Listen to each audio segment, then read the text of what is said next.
السلام علیکم ورحمۃ اللہ وبرکاتہ۔ آج ہم العربیۃ للطالبین حصہ اول کے چیپٹر الدراسہ کی چوتھی مشق پڑھیں گے۔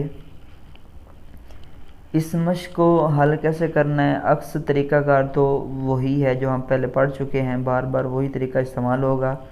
اس میں ایک نئی چیز ہے کہ پہلی ہم نے جو مشق پڑھی اس میں یہ پوچھا گیا کہ وہ کہاں پڑھتا ہے۔ اب اس مشق کے اندر ہم نے یہ پڑھنا ہے کہ وہ کس درجے میں، کس کلاس میں پڑھتا ہے۔ تو اس کے لیے ہم نے سب سے پہلے تو فی ای صفن کا استعمال کرنا ہے، کون سے درجے میں۔ تو یہ مذکر اور مؤنث سبھی میں سوالیہ پورشن کے اندر استعمال ہوتا ہے، فی ای صفن یہ سبھی میں استعمال ہوگا۔ اس کے بعد ہم نے یدرسو اور تدرسو استعمال کرنا ہے، اور اس استعمال کرنے کا وہی طریقہ ہے جو ہم مشق نمبر 3 میں پڑھ چکے ہیں، یعنی مذکر کے لیے یدرسو، مؤنث کے لیے تدرسو، و مذکر حاضر کے لیے تدرسو، و مؤنث حاضر کے لیے تدرسینا آ جائے گا۔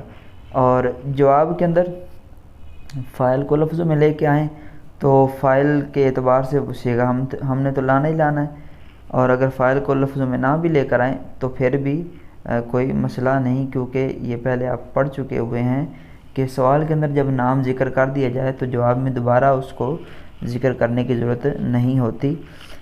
تو ہم یہی چیزیں ہیں اس کے اندر۔ اب ہم مشق کو حل کرتے ہیں۔ فی ای صفن یدرس ریان، ریان کون سی کلاس میں پڑھتا ہے؟ یدرس فی صف الاولی، وہ پہلی کلاس میں پڑھتا ہے یا پہلے درجے میں پڑھتا ہے۔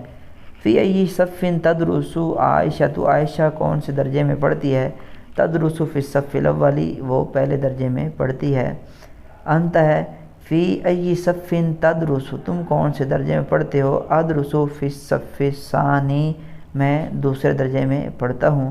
انتی ہے فی ای صفن تدرسینا، تم کون سے درجے میں پڑھتی ہو؟ ادرس فی الصف الثانی، میں دوسرے درجے میں پڑھتی ہوں۔ اچھا یہاں پہ دیکھیں جو درجے کا نام آپ نے جواب میں ذکر کرنا ہے وہ بھی انہوں نے درمیان میں لکھا ہے، تو یہی ہم نے آگے لکھنا ہے۔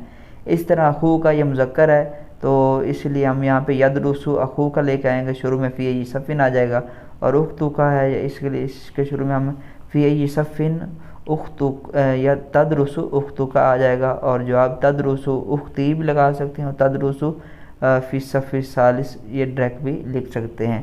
اسی طرح اس کا دوسرا صفحہ بھی ہم دیکھ لیتے ہیں، بالکل وہی طریقہ یہاں پہ استعمال کرنا ہے۔ یہ ابنو کا لکھا ہوا ہے، اور صدیقوں کا اور حسن یہ مذکر کے لیے ہیں، تو یہاں پہ ہم ان تینوں کے اندر یوں لکھیں گے فی ای صفن یدرس ابنو کا، فی ای صفن یدرس صدیقوں کا، فی ای صفن یدرس حسن۔ اور جو ابنتو کا ہے اور صدیقاتو کی اور سلمہ یہ مؤنث ہے، تو یہاں پہ تدرسو آ جائے گا، باقی وہی جملہ رہ جائے گا، نام بھی آ جائے گا، اور جواب کے اندر ہم نے جو کلاس کا نام لینا وہ لکھا ہوا ہے، تو جواب ہم نے پیچھے صیغے کے حساب سے دینا ہے، یعنی کہ اگر غائب کا جو صیغہ استعمال کیا گیا ہے اس کے لیے وہ آپ غائب کا آگے صیغہ وہی آ جائے گا، اور آگے ساتھ میں فی الصف الرابع، فی الصف الخامس، فی الصف السادس آ جائے گا۔ یہ آسان سا طریقہ ہے، امید ہے آپ کو سبق سمجھ آیا ہوگا۔ اگلے سبق میں پھر ملاقات ہوگی، تب تک کے لیے اللہ حافظ۔